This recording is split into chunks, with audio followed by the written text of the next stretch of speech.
بسم اللہ الرحمن الرحیم۔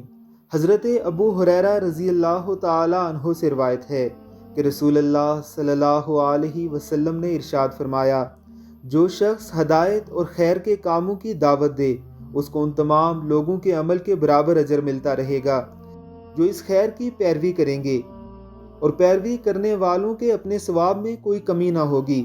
اسی طرح جو گمراہی کے کاموں کی طرف بلائے اس کو ان سب کے عمل کا گناہ ملتا رہے گا جو اس گمراہی کی پیروی کریں گے، اور اس کی وجہ سے ان پیروی کرنے والوں کے گناہوں میں کوئی کمی نہ ہوگی۔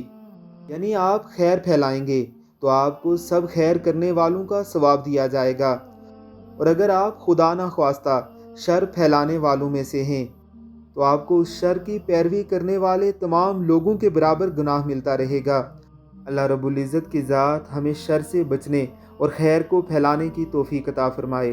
آمین ثم آمین۔